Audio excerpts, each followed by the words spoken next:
নমস্কার, 7 নিউজ নেটওয়ার্কে আপনাদের স্বাগত।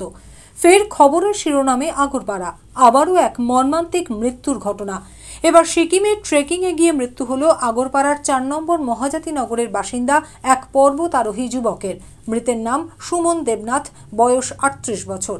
এদিন সাত সকালে তার মর্মান্তিক মৃত্যুর খবর এসে পৌঁছয় তার পরিবারের কাছে।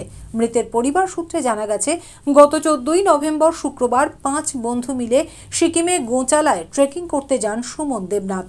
বুধবার সকালে সুমন দেবনাথের আগরপাড়ার 4 নম্বর মহাজাতি নগরের বাড়িতে খবর আসে, ট্রেকিং করে নিচে নামার সময় শ্বাসকষ্টজনিত অসুস্থতা বোধ করেন সুমন। তবে চিকিৎসার জন্য তাকে পাহাড় থেকে নামিয়ে আনার আগেই মৃত্যু হয় তার।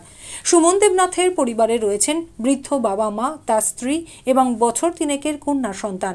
আর এই খবর তার আগরপাড়ার বাড়িতে আসার পরেই শোকস্তব্ধ পরিবারের মানুষজন। শোকস্তব্ধ অবস্থাতেই তার স্ত্রী সুনন্দা দেবনাথ জানালেন, বরাবরই ঘুরতে ভালোবাসতেন এবং ট্রেকিং করতে খুবই ভালোবাসতেন তিনি। এই ঘটনায় তাদের মাথায় আকাশ ভেঙে পড়েছে। ট্রেকিংয়ের বরাবরই একটু ঘোরার আর কি, ঘুরতে ভালোবাসে, তো ট্রেকিং করতে খুবই ভালোবাসতো। ট্রেকিং যাবে বলে তার নিজেই সব প্ল্যানিং করা, সব কিছু নিজেই সব করতো। তা এই কিছুদিন আগে একটা ট্রেকিং প্ল্যান হলো, 5 জন বন্ধুরা মিলে যাবে। তো তার মধ্যে 2 জন গেল না, তো 3 জনই ঠিক করলো যে ওরা ওই সিকিমে গোচালা বলে কোন জায়গায় যাবে। বাড়িতে সেরকমই কিছুই বলতো না যে প্রপার কোথায় যাচ্ছে, কোন জায়গার ডিটেলস বা কিছু। আমি জোর করে চাইতাম, তবে গিয়ে ওই বন্ধুদের নাম্বার শুধু দিত, তাছাড়া আর কিছুই কোনো কিছু বলতো না। তা আমাকে বলে গেছিলো যে ঘুরতে যাবে, ওখানে টাওয়ার পাবো না তোমাকে, কিন্তু আমি টাওয়ার পেলেই ফোন করব। তো আমি সেইভাবেই রয়েছি যে না, নিচ থেকে নামলে টাওয়ার পেলেই আমাকে নিশ্চয়ই ফোন করবে। তা আমিও ফোনে ট্রাই করতাম, দেখতাম ফোন সুইচ অফ বলছে। তা কালকে রাত্রিবেলা হঠাৎ আমার ফোনে ফোন এসেছিলো আননোন নাম্বার থেকে, আমি ফোনটা ধরতে পারিনি। তা আজকে সকালবেলা আমার ফোনে ফোন আসে যে এরকম আপনি সুমন দেবনাথের ওয়াইফ বলছেন, উনি এরকম ট্রেকিংয়ে গেছিলেন, উনি কিন্তু এরকম এক্সপায়ার করেছে। তা আমি কি বলবো, ওই শুনে আমার রীতিমতো গা হাত পা কাঁপছে। আমি নিজেকে বুঝতে পারছি না যে আদৌ এটা সত্যি ঘটনা কিনা। তো আমি আবার ওর যে 2 জন বন্ধু গেছিলো তাদের ওয়াইফদের ফোন করেছি।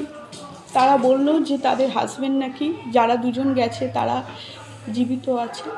তারা ফোন করে আমাকে তাদের স্ত্রীদের বলেছে যে যেটুকু সময় কথা কয়েক সেকেন্ডের জন্য বলেছে যে এরকম এরকম হয়েছে।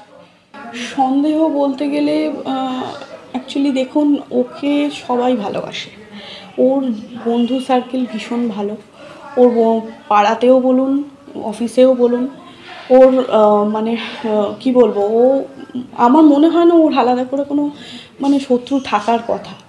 কারণ ও এত সবার সাথে সবাই ওকে চিনতই যে ও ঘুরতে ভালোবাসে, খেতে ভালোবাসে, এটাই ওর প্যাশন ছিল আর কি। তা আমি বলতে পারবো না অ্যাকচুয়ালি। দেখুন, তো আমি এখানে রয়েছি আর ওখানে ওকে আমি পাঠিয়েছি সুস্থভাবে।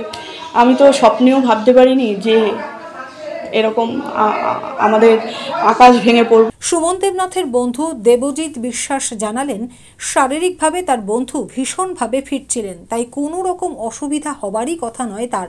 তবে শোনা যাচ্ছে ওখানে অক্সিজেন সিলিন্ডারের ব্যবস্থা ছিল না। এই ঘটনা অত্যন্ত বেদনাদায়ক। বছরের মতো ট্রেক, 16-17 বছর হয়ে গেছে সম্পর্ক। তখন থেকেই আমি জানি ও ট্রেক করে এবং শারীরিকভাবে ভীষণভাবে ও ফিট। এই গোয়েচেলা পাস যেটা ও গেছে সেটার জন্য ওর কোনো অসুবিধা হওয়ার কোনো কারণ নয়।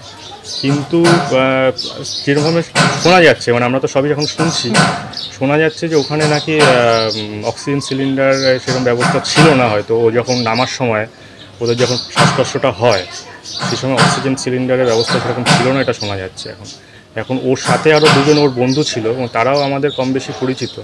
তাদের অবস্থা এখন কন্ট্যাক্ট করা যাচ্ছে না সবসময় তাদের সাথে, কারণ ফোনে তাদের ব্যাটারি থাকছে না, এবং ওরা যখন নেমে আসবে তখনই আমরা সঠিকটা জানতে পারবো অ্যাকচুয়ালি কী ঘটেছিল ওইখানটা। হ্যাঁ, তবে এটা খুবই প্যাথেটিক, মানে এটা মানে আমরা তো মানে এটা আকাশ ভেঙে পড়ার মতো আমাদের অবস্থা। রাজাদের রিপোর্ট, 7 এবেক নিউজ নেটওয়ার্ক, আগরপাড়া। আরও বিভিন্ন খবরের আপডেট জানতে হলে অবশ্যই সাবস্ক্রাইব করুন 7 এবেক নিউজ নেটওয়ার্ক চ্যানেলটি, কারণ আপনাদের একটা সাবস্ক্রিপশন আমাদের কাছে অত্যন্ত মূল্যবান। পাশাপাশি অবশ্যই ফলো করুন আমাদের হোয়াটসঅ্যাপ চ্যানেলটিও। জয় হিন্দ।